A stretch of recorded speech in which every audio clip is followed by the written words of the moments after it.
Allah izinkan kita berada di rumahnya ini. Semoga kita menjadi tamu yang dimuliakan sehingga mendapatkan bingkisan yang kita harapkan, khususnya ampunan Allah Subhanahu wa taala dan juga mudah-mudahan bertambah iman dengan ikutnya kita di pengajian. Salawat dan salam kepada baginda Nabi alaihi salatu wassalam yang senantiasa kita berharap mudah-mudahan kita kepada sunnahnya semakin dekat dan semakin ringan walaupun tidak sedikit rintangan dan halangan. Tapi yakinlah bahwa sesungguhnya kemenangan dan kebenaran itulah yang Allah menangkan baik di dunia maupun di akhirat. Para ummahat dan akhwat yang dirahmati Allah SWT, mohon maaf juga sudahlah bulan yang lalu tak hadir, hari ini pun terlambat hadir. Ya, kalau tanya alasan tanya saja Mak Ahmad nanti. Nah, kalau saya tidak saya siap tadi, Allah musta'an. Taib. Kita sampai pada bab yang ke-48 dari kitab Al-Adabul Mufrad oleh Imam Al-Bukhari rahimahullah. Qala babu man da'a li sahibihi an akthir malahu wa waladahu. Bab tentang perkataan seseorang kepada sahabatnya, banyakkanlah, yakni ya Allah banyakkanlah hartanya dan anaknya. Judul ini diambil oleh Imam Al-Bukhari rahimahullah dari doa Nabi untuk pembantunya Anas ibn Malik, seperti yang terdapat di dalam atau di akhir hadis yang akan diriwayatkannya ini. Alhamdulillah dengan doa itu, berkat doa itu, Anas Allah berikan keberkahan dan dibanyakkan harta dan anaknya, sampai disebutkan oleh Imam Zahabi dan selainnya mengatakan belum di waktu beliau masih hidup sudah diberikan nikmat melihat lebih dari 100 anaknya. Alhamdulillah. Yang ditanya berapa orang ibunya saya tidak tahu. Nah, 100 anak termasuk cucunya. Alhamdulillah. Nah, berkata Imam Al-Bukhari rahimahullah, ini juga munasabah dengan bab-bab sebelum dan sesudahnya, karena bab sebelumnya adalah al-waladu qurratu ainin. Anak itu adalah qurratul ain, sebagai penyejuk mata. Berkata Imam Al-Bukhari rahimahullah, haddatsana Musa ibn Ismail, telah menyampaikan hadis ini kepada kami Musa ibn Ismail, yaitu Musa ibn Ismail At-Tabudaki Abu Salamah Al-Minqari, salah satu guru Imam Al-Bukhari yang terhitung junior. Terhitung senior. Qala haddatsana Sulaiman ibn Mughirah, telah menceritakan kepada kami Sulaiman ibn Mughirah Al-Qaisi. Ibn Mughirah Al-Qaisi Abu Amr an Thabit, dari Thabit, yaitu Thabit ibn Aslam Al-Bunani, Thabit ibn Aslam Al-Bunani Al-Basri, itu thiqatun abid faqih, an Anas, dari Anas ibn Malik ibn Nadar Al-Ansari Al-Khazraji Abu Hamzah Al-Ansari. Beliau menjadi khadim Rasulullah SAW, pembantu Rasulullah sallallahu alaihi wasallam sejak beliau ataupun sejak Nabi SAW hijrah ke Madinah sampai Nabi wafat, atau lebih kurang 10 tahun, atau lebih kurang 10 tahun.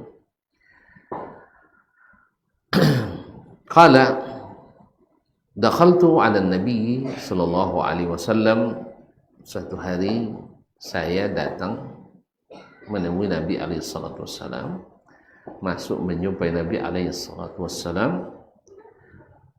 Wa ma huwa illa ana wa ummi wa ummu haram khalati. Dan waktu itu tidak ada kecuali beliau, saya, ibu saya, dan ummu haram. Dan ummi haram khalati, yaitu bibi saya. Jadi ummi haram dengan ummu sulaim adalah adik-beradik kandung yang merupakan Ummu Sulaim ibunda Anas, sedangkan Ummu Haram adalah bibinya Anas. Nah, kemudian barangkali perlu juga diingatkan daripada salah mendengarkan, karena dalam hadis lain disebutkan Nabi SAW pernah tidur di rumah Ummu Sulaim dan juga pernah tidur di rumah Ummu Haram. Dan di saat beliau tertidur berkeringat, lalu Ummu Haram mengambil keringat dari tubuh Nabi SAW. Mengambil keringat dari tubuh Nabi SAW untuk jadikan campuran minyak wangi. Masya Allah, tabarakallah. Jadi keringatnya menjadi bahan minyak wangi. Kan memang tubuh Nabi SAW wangi. Tapi kalau keringat kita janganlah, nanti rusak minyak wanginya. Nah, ini Nabi SAW. Sebagian yang tidak mengetahui mengatakan Nabi SAW atau disentuh oleh wanita yang bukan mahramnya. Kemudian ada pula yang mengatakan bahwa itu khusus Nabi SAW dan lain-lainnya. Kalau orang yang hatinya berpenyakit tidak perlu kita sebutkan perkataannya. Salah seorang penulis hadis di sahabat ini, Syekh Ali bin Abdullah Sayyah dari King Saud University di Riyadh, punya sebuah tulisan. Beliau meneliti riwayat tentang hadis-hadis atau tentang hal-hal yang berkaitan dengan Nabi dan Ummu Haram. Lalu diteliti nasab keduanya, termasuk Ummu Sulaim. Maka beliau mendapatkan hasil kesimpulan bahwa Ummi Haram dan Ummi Sulaim adalah bibi atau saudari sepersusuan Nabi SAW dari pihak ibunya. Karena ibunda Nabi SAW sama-sama kita ketahui adalah Aminah binti Wahab An-Najjari dari Bani Najjar di Madinah. Jadi ibunda Nabi SAW berasal dari Bani An-Najjar, dari Khazraj, yaitu dari Al-Madinah Al-Munawwarah. Maka Ummu Haram adalah sepupu atau sepersusuan dengan Nabi SAW. Maka sepersusuan itu menyebabkan mahram seperti disebabkan oleh nasab sendiri. Oleh sebab itu sehingga tidak ada lagi keraguan kenapa Ummi Haram sampai menyentuh kulit Nabi SAW di saat dia tidur di rumahnya. Yang kedua, kenapa pula Nabi SAW tidur di rumah wanita yang zahirnya tidak ada hubungan, tetapi setelah dikaji ternyata antara beliau ada hubungan sepersusuan. Karena orang dulu memang Arab dulu selalu banyak saudara sepersusuannya. Satu dengan harapan anak lebih cerdas disusukan oleh orang yang di pedalaman. Yang kedua, bahasanya terjaga karena di perkampungan bahasa lebih terjaga. Dan yang ketiga adalah untuk memperbanyak saudara. Karena orang dulu kan banyak berperang dia, jadi perlu persaudaraan yang banyak. Di sini ada persusuan, di sini ada persekutuan dan sebagainya. Alhamdulillah. Nah, dengan demikian tidak heran kalau sekarang di rumah itu ada Anas, ada ibunya dan Ummi Haram, dan Nabi alaihi salatu wassalam tidak disebutkan ada di situ suami mereka seperti Abu Talha, karena memang mereka adalah mahram bagi Rasulullah sallallahu alaihi wasallam. Kaum muslimin, kaum muslimat yang dirahmati Allah Subhanahu wa taala, berkata Anas melanjutkan, izdakhala alaina, yaitu ketika dakhala alaina, masuk ke rumah kami Rasulullah sallallahu alaihi wasallam. Faqala lana, lalu dia mengatakan kepada kami, ala usalli bikum, mau enggak kalian saya imami salat, atau mau enggak kalian salat bersamaku di rumah kalian ini? Wa dzalika bi ghairi waqti salat, dan itu di luar waktu salat. Maksudnya di luar waktu salat 5 waktu. Berarti bukan salat fardu. Karena Nabi alaihi salatu wassalam sunnah beliau adalah salat fardu itu di masjid. Salat fardu itu adalah dilaksanakan di masjid. Yani bi ghairi waqti salat. Faqala rajulun minal qaumi. Lalu seseorang dari laki-laki dari kaum itu, yakni yang mendengarkan hadis dari Anas, yang mendengar hadis itu ketika Anas menceritakan hadis ini di belakang hari, ada yang bertanya kepada Anas, fa aina ja'ala Anasan minhu, waktu itu Anas diposisikan berdirinya di mana? Karena Anas waktu itu kan masih kecil, Anas waktu itu masih kanak-kanak lagi. Karena Nabi hijrah ke Madinah, umur Anas baru 10 tahun. Nabi wafat umurnya 20 tahun. Maka ditanyakan, di mana posisinya Anas waktu itu sedang salat? Faqala ja'alahu an yaminihi, yaitu dijadikannya Anas berada di posisi kanan. Juga menunjukkan bila makmumnya satu orang, baik dewasa maupun kanak-kanak, maka posisi duduk atau posisi berdirinya adalah sebelah kanan. Nah, sebelah kanan ini zahirnya wallahu alam adalah sejajar. Karena kalau seandainya tidak sejajar pasti disebutkan ke belakang. Jadi wallahu alam, adapun yang diamalkan di sebagian seperti dalam mazhab Syafi'iyah, seperti disebutkan oleh Imam An-Nawawi rahimahullah, mundur agak setapak ke belakang. Kadang sebagian selangkah pula. Kalau selangkah kadang tengok langkah lu semeter, akhirnya di belakang sekali. Tapi setapak, yakni nahwa qadam, yaitu setapak ke belakang. Tapi wallahu alam, itu alasannya qiyas. Qiyasnya kenapa? Karena yang namanya imam di depan, makmum di belakang. Oleh sebab itu, walaupun sendiri dia harus mundur ke belakang karena ini yang pas menurut posisi imam. Tetapi di sini sunnah mengalahkan qiyas, karena Nabi alaihissalatu wassalam atau riwayat ini dan riwayat lain-lainnya mengatakan bahwa posisi makmum yang hanya satu orang adalah di sebelah kanan dan tidak disebutkan mundur ke belakang, wallahu alam. Thumma shalla bina, kemudian beliau salat menjadi imam kami. Kalau kalimat dalam bahasa hadis misalnya shalla bina, itu artinya dia salat menjadi imam kami. Beliau salat dengan kami.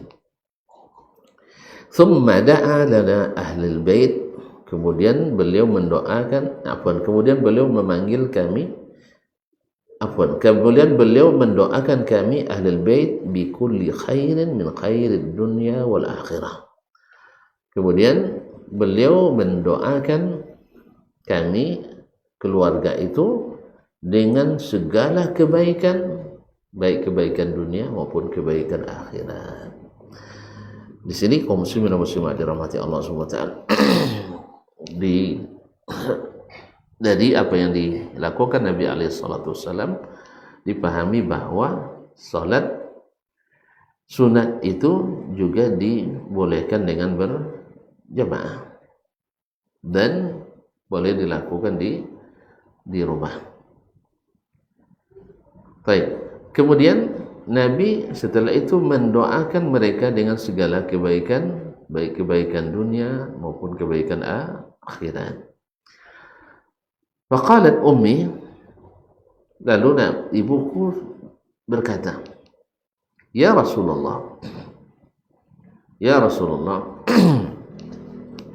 khuwaidimuka Anas, ud'u Allah lahu. Ini pembantu kecilmu Anas ini, tolong doakan dia.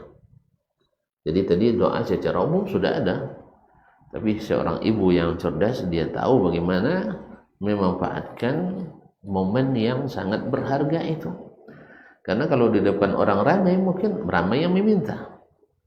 Kadang-kadang seperti yang terjadi dengan sabaqaka Ukasha, ya, Ukasha lebih dulu. Nah sekarang momennya ada, yaitu Nabi SAW fokus dengan keluarga itu. Maka Ummu Sulaim yang memang terkenal dengan wanita yang cerdas, wanita yang luar biasa, dia mulai dari nikahnya dengan Abu Talha, Masya Allah maharnya Islam. Ketika anaknya bayi meninggal dunia, Masya Allah, biasanya ibu-ibu yang sangat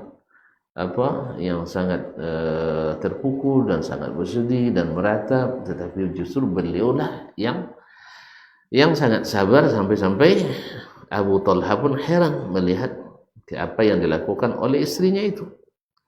Ya, karena biasanya wanita lah yang tidak sabar, tetapi justru dia yang tegar dan sabar, sehingga tidak diketahui sampai dia memberikan apa yang diberikan seorang istri pada suaminya. Ya, jadi malam hari disiapkan makan seperti biasa, seperti tidak terjadi apa-apa. Lalu setelah semuanya diberikan, semua dalam keadaan tenang, maka saat itulah mulai Ummu Sulaim menceritakan kepada suaminya Abu Talha bahwasanya anak yang dititipkan Allah kepada mereka sudah diambil oleh pemiliknya. Nah, bagaimana menurut pendapatmu? Tentu saja jawabannya, karena yang dikiranya titipan barang biasa, dikitanya ya harus kita berikan dengan sukarela. Nah sekarang anak yang Allah berikan kepadamu adalah titipannya kepadamu, dan dia sudah mengambil kembali, maka kau harus ikhlas melepasnya pergi. Masya Allah, sampai-sampai dia mengadukan kepada Nabi SAW apa yang dialaminya malam itu. Lalu Nabi sudah diberitahu oleh malaikat dan tersenyum. Nah, lalu Nabi mengatakan, Barakallahu fi lailatikumah. Semoga Allah memberkahi apa yang kalian lakukan di malam tadi. Dengan izin Allah Subhanahu wa taala, dari hubungan malam itu lahir seorang anak yang akhirnya mereka beri nama Abdullah, dan dari anak ini banyak lahir atau semua anak dan cucunya menjadi ulama besar di dunia Islam, khususnya di kota Madinah. Seperti yang didoakan Nabi, Barakallahu fi lailatikuma, semoga Allah memberkahi apa yang kalian lakukan malam tadi, sehingga hubungan mereka itu menjadi hubungan yang berkah, melahirkan seorang anak yang darinya lahir orang-orang hebat yang berjasa kepada Islam dan kaum muslimin. Nah, jadi Khuwailimuka, pembantu kecil Mu Anas, doakanlah dia ya Rasulullah, pada Ali bikulli khair. Lalu Nabi mengabulkan permintaan Ummu Sulaim dan mendoakan Anas dengan doa yang baik pula. Wa kana fi akhiri du'aihi, dan di akhir doanya beliau mengatakan, anqala Allahumma akthir malahu wa waladahu. Ya Allah, banyakkanlah hartanya dan banyakkanlah anaknya. Wa barik lahu, dan berikan keberkahan untuknya, tentu saja pada harta dan anaknya. Inilah munasabah hadis ini dimasukkan dalam bab man da'a li sahibihi an akthir malahu wa waladahu. Nah, apa hubungan dengan Adam? Dan tentu saja kaum muslim dan muslimat, seseorang tentu sangat bahagia bila didoakan oleh saudaranya, khususnya bila dia mengetahui bahwa doa saudaranya itu adalah doa yang makbul. Dalam hal ini adalah Anas ibn Malik tentu sangat berbahagia didoakan oleh Nabi SAW yang dia kenali, dan dia harapkan doanya mesti mustajab dari Allah Subhanahu wa taala. Nah, termasuklah ini adab seseorang dalam menyenangkan saudaranya, menyenangkan sahabatnya dengan memberikan doa yang terbaik. Dan doa yang terbaik bagi seseorang adalah banyak harta dan banyak pula anak, dan diberkahi. Banyak harta, banyak anak, dan diberkahi.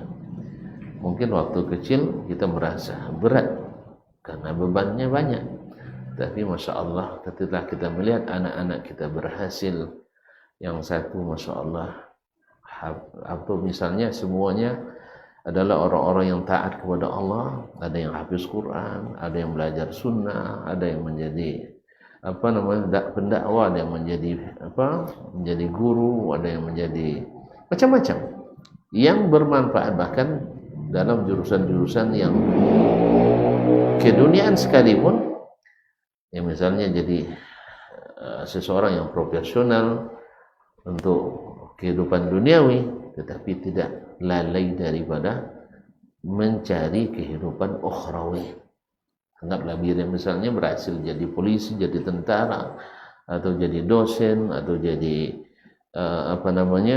jadi dokter, dan apapun profesi yang halal, kemudian pekerjaannya dan profesinya itu justru semakin mendekatkan dia kepada Allah Tabaraka wa Ta'ala. Tentu sebagai orang tua kita sangat berbahagia, dan itulah keberkahan yang diharapkan. Dan ini yang terjadi pada Anas ibn Malik radhiyallahu ta'ala anhu. Demikian juga yang dia lihat pada anak-anak dan keturunannya. Wallahu ta'ala alam. Baik para bunda dan para akhwat yang dirahmati Allah SWT, kayaknya waktu kita masih ada, masih ya. Baik, baru jam 5 insyaallah. Kita ambil satu bab yang setelahnya. Qala rahimahullah, babul alwalidatu rahimat. Bab tentang para ibu itu bersifat penyayang. Para bunda itu adalah orang-orang yang penyayang. Ya, minal adab, termasuk adab yang baik adalah kita mendapatkan wanita yang menjadi ibu kita adalah wanita yang penuh dengan kasih sayang. Yang penuh dengan kasih sayang, baik kepada anaknya, dan itu tentu yang pertama, ataupun kepada suaminya, kepada orang tuanya, kepada masyarakatnya. Qala al-Imam Al-Bukhari rahimahullah, hadatsana Muslim ibn Ibrahim, telah menceritakan kepada kami Muslim ibn Ibrahim Al-Azdi Al-Farahidi Abu Amr Al-Basri, thiqatun ma'mun mukthir. Qala hadatsana Ibnu Fadalah, telah menceritakan kepada kami Ibnu Fadalah, yaitu Ibnu Fadalah itu Mubarak ibn Fadalah Al-Basri. Mubarak ibn Fadalah Al-Basri. Qala haddatsana Bakar ibn Abdullah Al-Muzani, telah menceritakan kepada kami Bakar ibn Abdullah Al-Muzani. Bakar bin Abdullah Al-Muzani adalah Sayyiduz Zuhad di zaman tabi'in, adalah penghulunya para ahli ibadah dan zuhud di masa tabi'in. Jadi kalau disebut zuhud di masa itu, maka akan masuk barisan utama adalah nama Bakar ibn Abdullah Al-Muzani rahimahullah.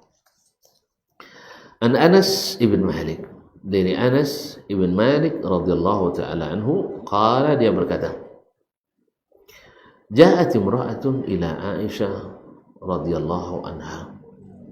datang seorang wanita, dalam hal ini tentu ibu-ibu, kepada Aisyah radhiyallahu anha, ummul mukminin Siddiqah bintus Siddiq.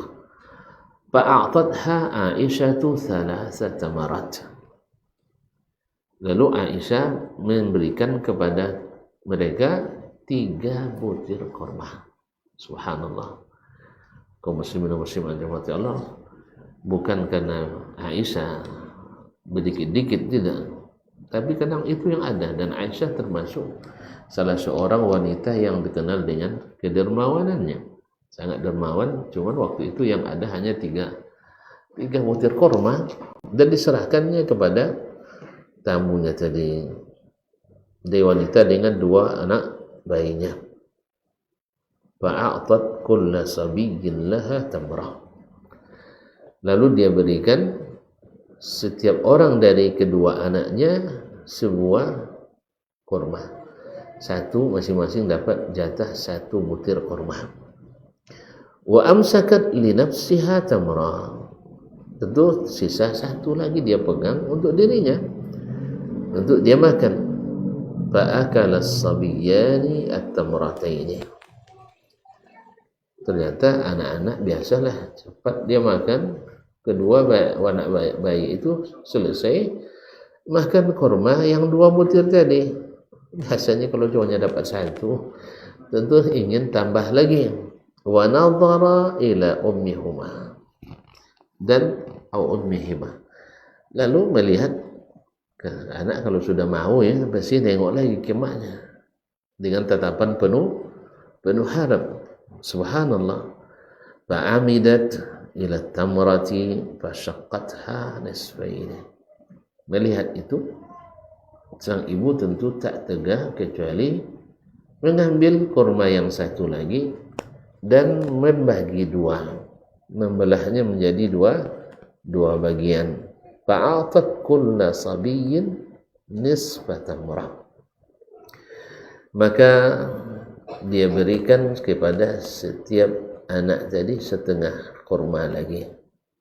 Dan itu diperhatikan oleh ummul mukminin Aisyah radhiyallahu taala anha. Karena Aisyah juga termasuk wanita yang cerdas dan cepat paham. Nah, fajab an-nabiy sallallahu alaihi wasallam. Setelah itu datanglah Nabi sallallahu alaihi wasallam. Fa akhbarathu Aisyah. Lalu Nabi memberitahukan kepada Aisyah memberitahukannya kepada Nabi sallallahu alaihi wasallam. Faqala, Nabi lalu mengomentari, wa ma yu'jibuka min dzalik? Wa ma yu'jibuka min dzalik? Apa yang membuat kamu takjub dari kejadian itu? Laqad rahimahallahu azza wa jal bi rahmatiha sabiyyaha. Sesungguhnya Allah telah menyayangi wanita itu karena kasih sayangnya kepada 2 anaknya tadi. Baik kaum muslimat yang dirahmati Allah Subhanahu wa taala, sesungguhnya dengan dia sayang kepada kedua anaknya, Allah pun sayang kepadanya. Karena memang berlaku al-jaza'u min jinsil amal. Seperti apa kita berbuat, seperti itu pula balasan yang kita dapat. Bila seseorang sayang kepada hamba-hamba Allah, maka Allah pun sayang kepada hamba yang sayang itu. Dalam hadis lain dijelaskan, irham man fil ardi yarhamkum, atau irhamu man fil ardi yarhamkum man fis sama. Sayangilah yang ada di bumi, kalian pasti akan disayangi yang ada di langit. Dan Allah tentu lebih sayang kepada kita daripada ibu ini sayang kepada anaknya tadi. Ma'asyarul kiram al-karimat yang dirahmati Allah Subhanahu wa taala. Munasabah hadis ini dengan bab sangat jelas di mana seorang ibu itu sangat penyayang kepada anaknya, dan itu adalah rahmat, dan itu adalah nikmat, itu adalah karunia, di mana Allah memberikan rasa kasih sayang di dalam hati setiap orang tua kepada anaknya, dan ini akan menghasilkan lagi kasih sayang Allah kepada orang tua tersebut. Dan insyaallah ta'ala juga anak yang dia sayangi nanti Allah berikan pula di hatinya sayang serta hormat kepada orang tuanya. Seperti kita hari ini, apapun yang dilakukan orang tua kita kepada kita dulu, ya, berupa kasih sayang yang kita dapatkan dari mereka, dan saat ini kita merasakan bagaimana nikmatnya. Alhamdulillah. Bahkan marahnya orang tua pun sekarang kita sadari kenapa dia marah, ternyata baik untuk kita. Kadang-kadang waktu itu kita mungkin tidak terima dia marah, kan? Awak nak pergi, tiba-tiba dia larangnya. Sah? Ternyata setelah kita punya anak, tahu kita makna itu. Ketika kita dapat duit, kita nak belanja aja kerja, lalu dilarang sama mak kita. Buat sini duit itu, simpan nanti ya. Nanti hilang katanya. Rupanya sampai di tangan dia hilang pula. Nah, jadi ternyata subhanallah, mereka justru dengan itu mendidik kita, dan kita sadar itu setelah kita masing-masing memiliki anak, masing-masing memiliki keturunan. Dan alhamdulillah ternyata orang tua bukan benci kepada kita, tapi justru itu adalah lambang kasih sayangnya. Baiklah kaum muslimat yang dirahmati Allah, syahid di sini bahwa ibu tadi rela tidak makan demi anaknya makan. Padahal teman-teman tahu sendiri bagaimana dia sebenarnya ingin makan, tetapi sayang kepada anak membuat sang ibu bisa menahan lapar. Wallahu musta'an. Nah, buahnya apa? Kasih sayang itu berbuah sayang dari Allah Subhanahu wa taala kepada mereka. Baik, barangkali masih ada waktu, kita ambil yang bab yang setelahnya ya. Nah, karena ada munasabahnya. Qala babu qublatis sibyan. Bab tentang termasuk adab yang baik, yaitu membiasakan mencium anak-anak. Ia menciumi anak-anak. Ya, tentu saja anak kita yang paling utama, dan juga anak-anak secara umum. Karena itu adalah menjadi kesan yang luar biasa bagi sang anak. Dipeluk, dicium. Qala rahimahullah ta'ala, dan itu juga sebagai tanda kasih sayang. Dan seperti dalam bab sebelumnya, kalau kita sayang kepada anak kita, Allah akan sayangi pula kita dari atas langit yang tinggi. Qala rahimahullah, haddatsana Muhammad ibn Yusuf, telah menceritakan kepada kami Muhammad ibn Yusuf, yakni Al-Firyabi. Muhammad ibn Yusuf Al-Firyabi. Qala haddatsana Sufyan, dia berkata telah menceritakan kepada kami Sufyan. Kalau Sufyan meratkan daripadanya Muhammad bin Yusuf Al-Firyabi, berarti Sufyan Al-Thawri. Sufyan ibn Sa'id ibn Masruq Al-Thawri Abu Abdullah Al-Kufi, salah seorang ulama fikih dan hadis di Irak di masanya. An Hisham, dari Hisham, yakni Hisham ibn Urwah ibn Zubair ibn Al-Awwam Al-Asadi. An Urwah, dari bapaknya Urwah ibn Zubair ibn Al-Awwam Al-Asadi, salah satu dari 7 fuqaha Madinah di masa tabi'in. An Aisyah radhiyallahu anha, dari Ummul Mukminin Aisyah radhiyallahu ta'ala anha, qalat, dia berkata, Ja'a A'rabiyyun ila Nabi sallallahu alaihi wasallam. Datang seorang laki-laki Badui kepada Nabi alaihi salatu wassalam. Faqala, dia berkata, Atuqabbiluna sibyanakum fama nuqabbiluhum. Apakah kalian menciumi anak-anak kecil kalian, padahal kami tidak pernah mencium mereka? Ini di hadis lain dijelaskan siapa Arabi tersebut, yaitu Aqra ibn Habis At-Tamimi. Nah, tapi dia mengatakan dia memiliki 10 orang anak, tapi tak pernah diciumnya. Subhanallah. Jangan-jangan ibu mereka tak pernah juga diciumnya.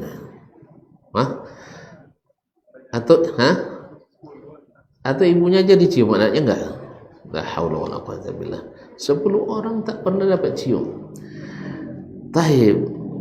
Faqala Nabi sallallahu alaihi wasallam, law Nabi sallallahu alaihi wasallam, awa amliku laka an naza Allah min qalbika rahmah. Apa daya yang bisa saya lakukan kalau seandainya Allah mencabut kasih sayang dari hatimu? Anak 10 orang tak pernah cium, mana rasa sayang? Dan mana rasa sayang mereka kepadamu nanti? Subhanallah. Nabi menghukum bahwa itu orang tidak ada rasa kasih sayang di dalam hatinya, dicabut oleh Allah SWT. Dihukum oleh Allah dengan dicabut rasa kasih sayang, karena tanda kasih sayang itulah adalah dengan mencium. Adalah dengan mencium. Jangankan kita, hewan pun kalau sayang dia diciumnya juga. Masa manusia tidak menyayangi dan tidak menciumi anak-anaknya? Maka Nabi SAW, saya tidak punya daya kalau seandainya Allah SWT mencabut rahmat kasih sayang dari dalam hatimu. Baik. Kemudian hadis yang kedua dalam bab ini, qala al-Imam Al-Bukhari rahimahullah, hadatsana Abul Yaman, telah menceritakan kepada kami Abul Yaman, yaitu Al-Hakam ibn Nafi Al-Bahrani, dikenal dengan Abul Yaman.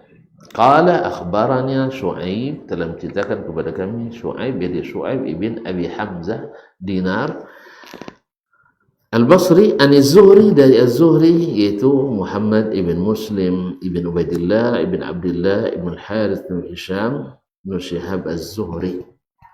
Az-Zuhri, jazakallah khair. Ta'al. Sini. Masya Allah.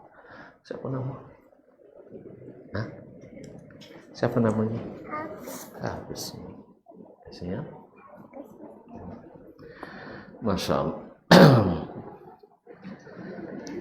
Taib, dari Zuhri dikenal dengan Ibnu Shihab Az-Zuhri. Qala, dia berkata, hadatsana Abu Salamah ibn Abdurrahman, telah menceritakan kepada kami di sini Abu Salamah bin Abdurrahman ibn Auf.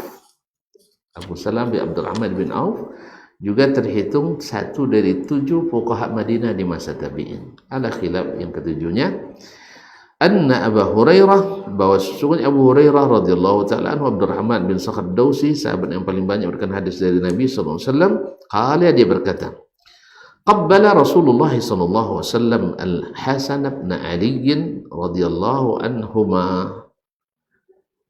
Rasulullah SAW mencium cucunya Hasan bin Ali, Hasan bin Ali ibn Abi Talib, anak Fatimah radhiyallahu ta'ala anha. Wa indahu al-Aqra ibn Habis At-Tamimi jalis. Ketika itu di dekat Nabi ada sahabat yang masuk Islam di Fathu Makkah, Al-Aqra ibn Habis At-Tamimi. Al-Aqra ibn Habis At-Tamimi duduk. Faqala Al-Aqra, lalu Aqra ibn Habis berkata, inna li asyratan minal walad, saya Rasulullah punya 10 orang anak, ma qabbaltu minhum ahada, tak pernah saya cium seorang pun dari mereka. Subhanallah. Memang orang-orang Arab Badui itu begitu, kaum muslimin agak sering kasar. Seperti kata Nabi, man bada jafa, siapa yang tinggal di Badui itu rasa biasanya kasar.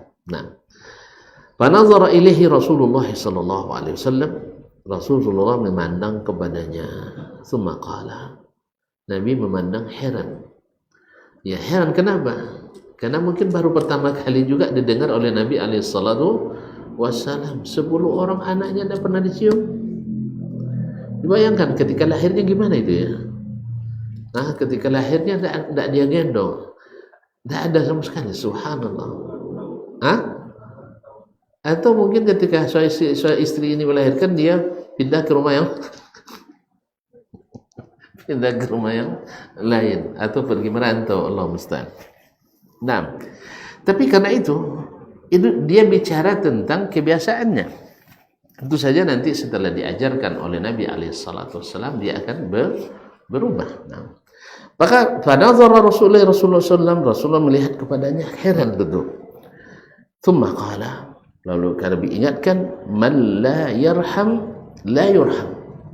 Ingat ya sahabatku, bahwa siapa yang tidak memiliki kasih sayang, yang tidak menyayangi, dia tak akan disayangi. Tentu saja tidak disayangi oleh anaknya mungkin, dan yang lebih parahnya kalau tidak disayangi oleh Allah SWT. Dan sesungguhnya ketika kita tidak memiliki rasa kasih sayang, itu sudah hukuman luar biasa. Kadang-kadang orang tak menyadari, ya, kalau tidak ada rasa kasih sayang dalam hati, itu sebenarnya sudah hukuman dari Allah SWT.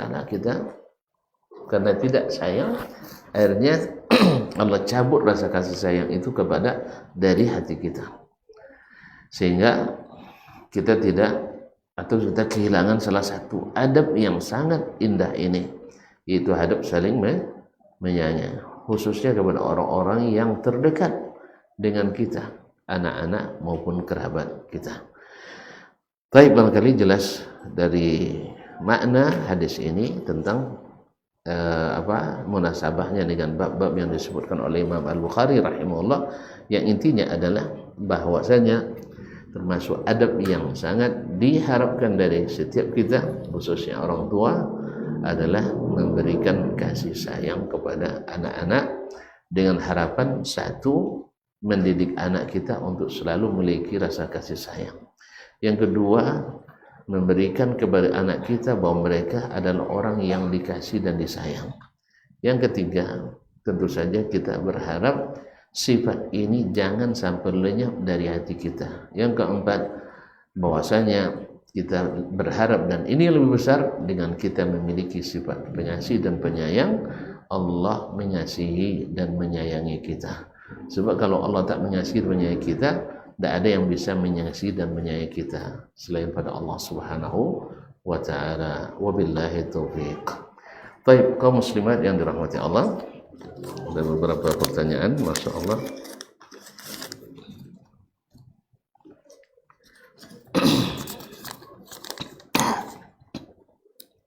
Bismillah, assalamualaikum.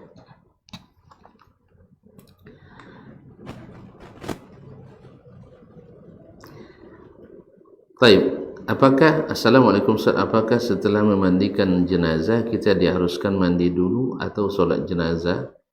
Atau dulu baru solat jenazah? Mohon pencerahannya Ustaz, syukran. Kalau mau ikut solat dan kita berhadas besar, memang harus mandi dulu. Harus mandi dulu. Tapi kalau seandainya kita tidak berhadas besar atau tidak ikut menyolatkannya, maka tidak harus mandi dulu. Tetapi ada dalam hadis disebutkan siapa yang ikut memandikan jenazah, maka disunahkan baginya untuk mandi setelah itu. Adapun hikmahnya atau ilatnya, wallahu taala alam, sebagian mengatakan hanya ta'abbudi karena mengikut saja. Ada yang mengatakan karena kita ketika memandikan itu akan kena percikan-percikan air yang barangkali tidak bersih dan sebagainya, maka disuruh kita untuk membersihkan badan kita dan mandi, dan hukumnya adalah sunat, wallahu taala alam. Assalamualaikum Ustaz, apa hukum menolak keluarga atau orang lain yang meminta-minta uang karena mereka hanya mengandalkan hal itu, sehingga kata kita niatnya dengan tidak memberi agar berusaha bekerja yang lain. Kaum muslimat yang dirahmati Allah SWT, pertama, Nabi SAW mengajarkan kita tidak menolak orang yang meminta.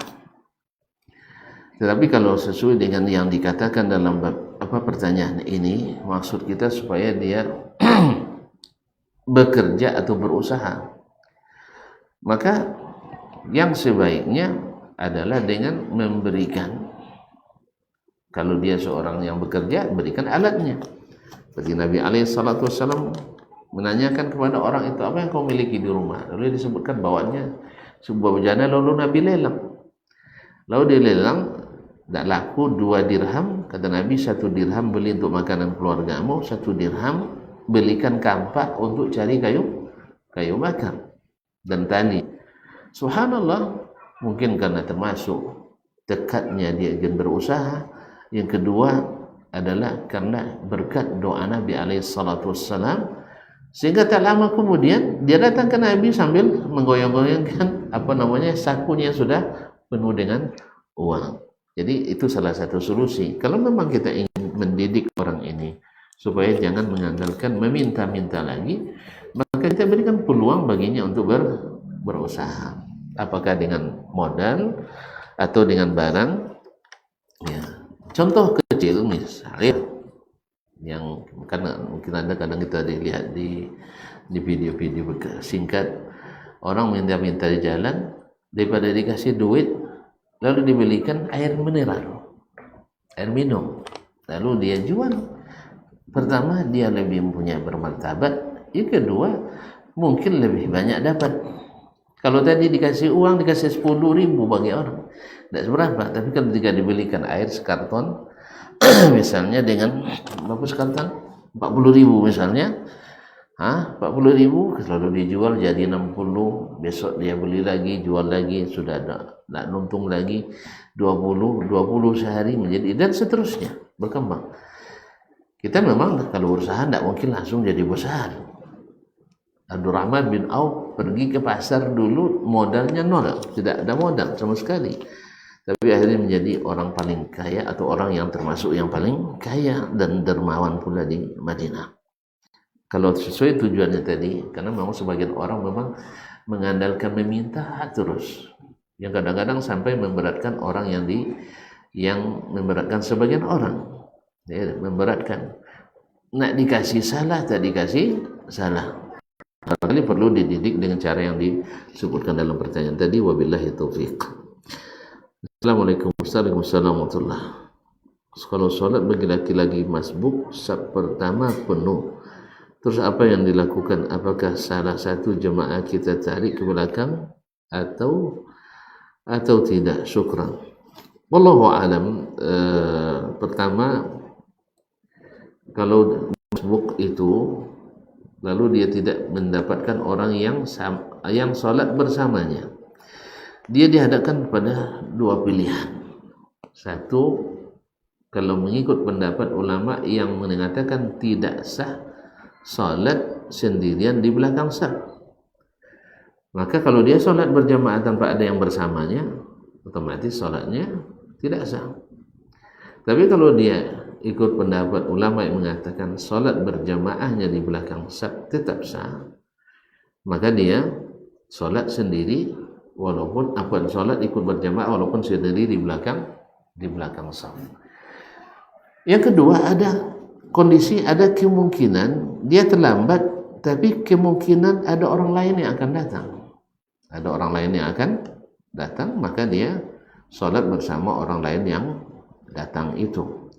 Dan kalau juga tidak, apakah dia disurahkan menarik yang di depan untuk mundur ke belakang? Wallahu ta'ala alam. Saya tidak mendapatkan dalil dalam masalah ini, walaupun sebagian mengatakan dan mengamalkan hal itu. Daripada sholatnya tidak sah, maka dia menarik seseorang mundur ke belakang untuk bersaf dengannya. Tetapi saya tidak menemukan dalilnya. Wallahu ta'ala alam.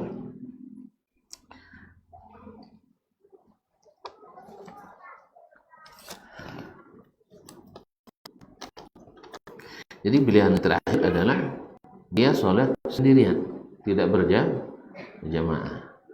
Tapi kalau ada peluang untuk sholat di samping imam, maka dia sholat di samping imam. Nah, dan sebenarnya saf yang penuh pada di negeri kita ini, nanti naik ke rakaat kedua itu lapang lagi tuh. Rata-rata bisa masuk lagi di rakaat kedua. Sebenarnya bukan karena sempit, cuman kita saja kadang-kadang mempersempit. Nah, Allah Ta'ala. Assalamualaikum.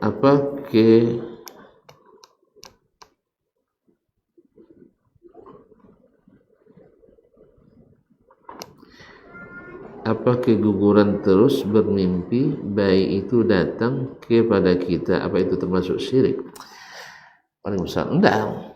Misalnya orang yang keguguran lalu mimpi bayinya datang kepadanya. Mimpi itu kan ada 3 macam. Satu, karena memang pikiran kita yang terbawa tidur. Jadi seseorang yang selalu memikirkan, kalau bahasa kitanya kemasukan pula dia, ya, sampai-sampai terbawa pikiran itu ke dalam mimpi. Nah kalau itu insya Allah tidak apa, kalau hanya sekedar kepikiran, tapi jangan sampai tidak menerima takdir Allah SWT. Yang kedua, mimpi itu dari syaitan, ingin mempermainkan kita. Ya, kita sudah bersedih, ingin dibuat lebih sedih lagi oleh syaitan. Kalau itu yang terjadi, maka minta perlindungan kepada Allah Subhanahu wa taala daripada syaitan. Yang ketiga, mungkin mimpi itu datang dari Allah Subhanahu wa taala untuk memberitahukan kepada kita. Mungkin anak itu datang dalam kondisi baik untuk menggembirakan kita. Untuk menggembirakan kita. Misal anak kita meninggal lalu kita mimpi bahwa dia belum meninggal, misal di kuburannya dilapangkan Allah SWT, dan mudah-mudahan itu sebagai tanda kebaikan untuk kita dan sebagainya. Wallahu a'lam.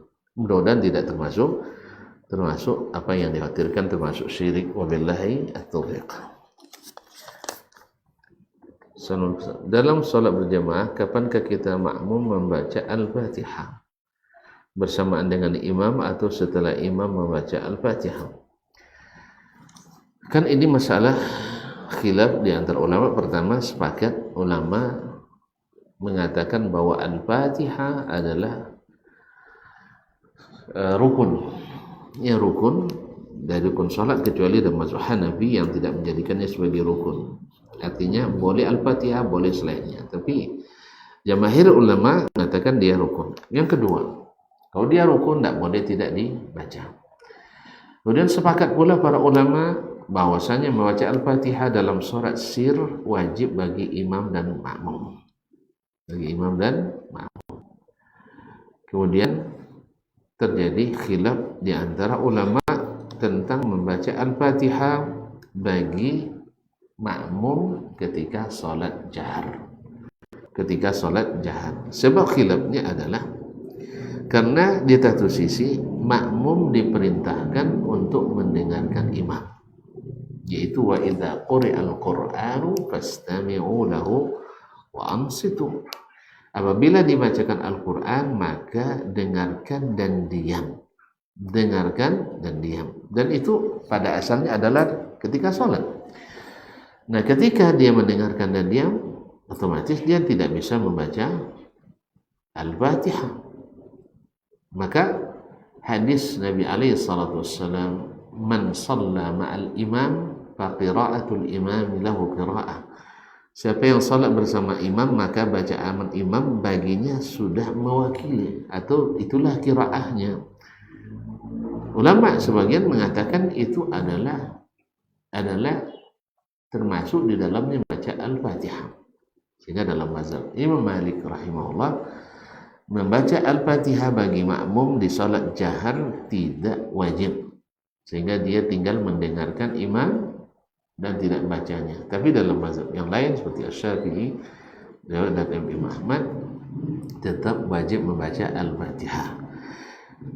Dan itu berdasarkan hadis Nabi alaihi wasallam yang lain memang menjelaskan la'allakum taqra'una min qalbi aw ra'yi, dan kalian juga ikut membaca di belakangku, kata Nabi kepada para sahabat. Sahabat menjawab, na'am ya Rasulullah, benar ya Rasulullah. Lalu Nabi tas'alu illa bi ummil kitab, jangan kalian melakukannya kecuali membaca ummul kitab, yaitu Al-Fatihah. Hadis Imam Abu Dawud. Nah, dari hadis ini maka banyak ulama atau kebanyakan ulama mengatakan tetap salat makmum yang dalam sholat jahar membaca Al-Fatihah. Nah, kapan dia membacanya? Di sini juga terjadi khilaf. Ada yang mengatakan membacanya bersamaan dengan imam. Tapi ini kena dengan perintah kalau imam membaca, kita harus mendengarkannya. Nah, ada yang mengatakan imam membaca satu ayat, kita ikuti, kemudian dia baca, di antara jedah antara dia mengatakan itu kita baca. Tetapi masalahnya juga itu menyulitkan, karena belum selesai dia sudah masuk ke ayat yang lain. Maka Allah Ta'ala alam, yang lebih pas adalah setelah selesai lalu kita baca dengan lebih cepat.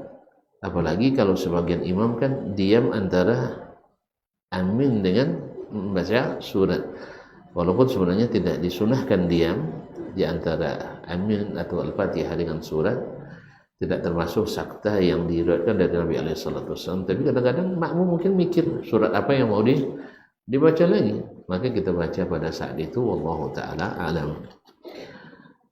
Dan andai terbaca di saat imam baca surat, itu juga tidak mengapa, karena hadis Nabi tadi, jangan kalian lakukan kecuali membaca umul Quran. Wabillahi taufiq. Bismillah. Assalamualaikum waalaikumsalam warahmatullahi wabarakatuh. Kapankah seorang disebut melalaikan solat setelah masuk waktu? Umpamanya solat subuh, waktu subuh jam 5, namun dikerjakan jam 5.30. Apakah demikian disebut melalaikan solat? Begitu juga dengan kajian di malam hari yang dilanjutkan setelah azan hingga sampai jam 9 malam. Kau apa itu? Bagaimana yang demikian itu, Ustaz? Kaum muslimin dan muslimat dirahmati Allah SWT,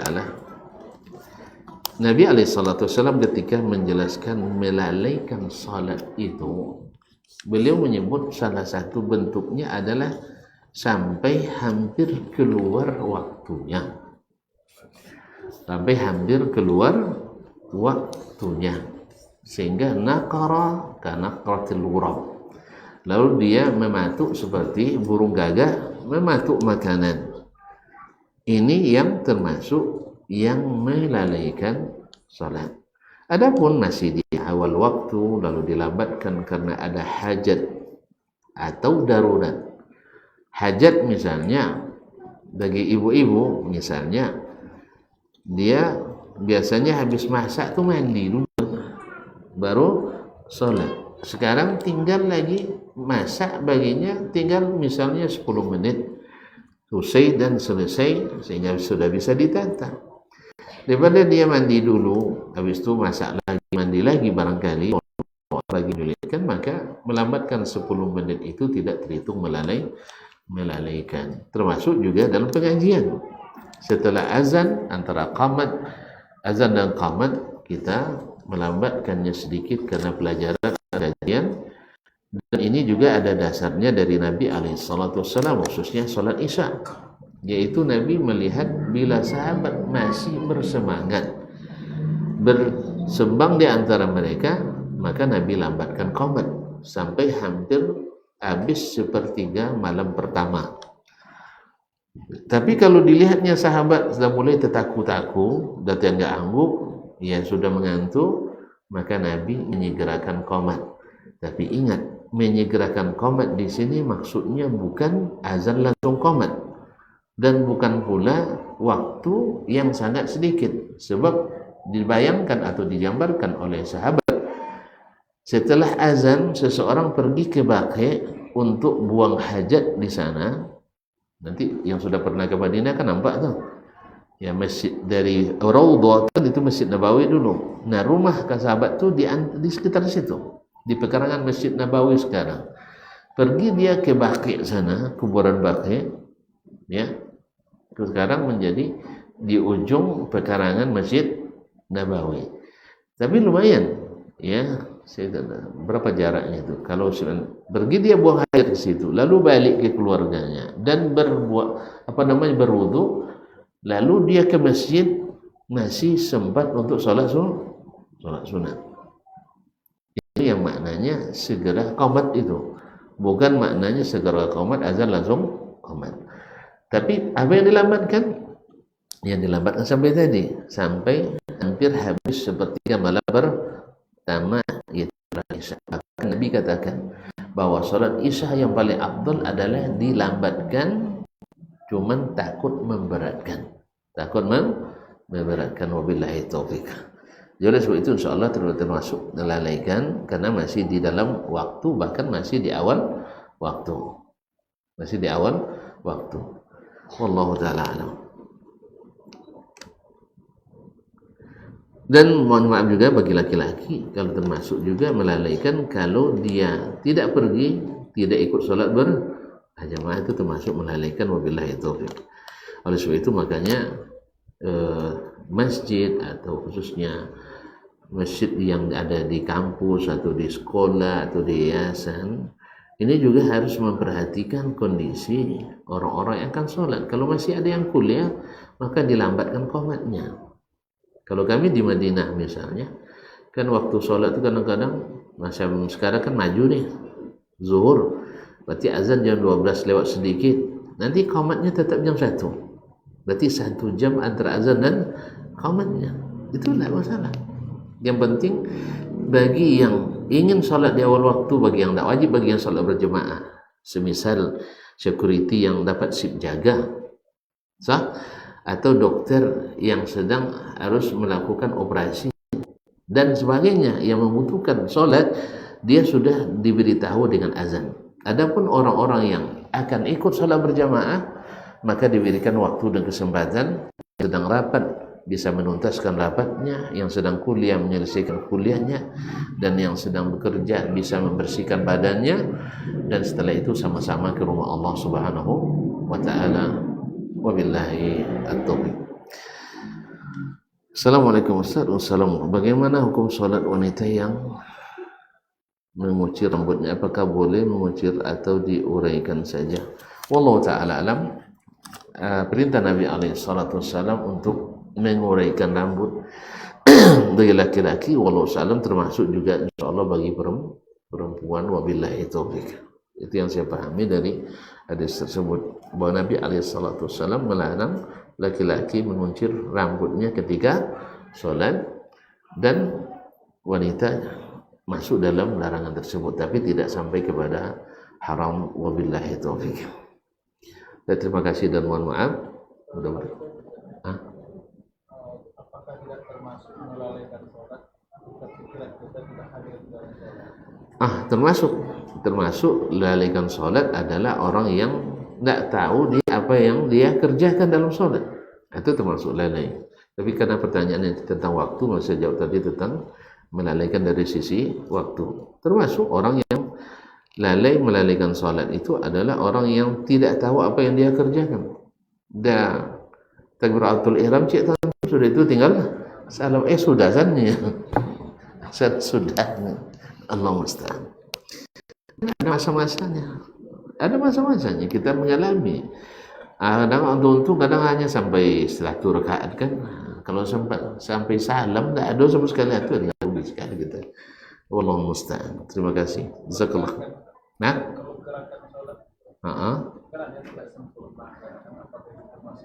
Enggak, itu bukan lalai, tapi nyanyiakan. Artinya itu bukan lalai, tapi kan lalai maksud kita menyanyiakan juga ya. Enggak, ini masuk dalam bab idha'atus shalah, yaitu menyanyiakan salat, apalagi sampai tidak sah salatnya nanti kalau tidak dengan tumakninah. Wabillahi taufiq. Baik, terima kasih dan mohon maaf. Wassallallahu ala nabiyina Muhammad wasallam. Wassalamualaikum warahmatullahi wabarakatuh.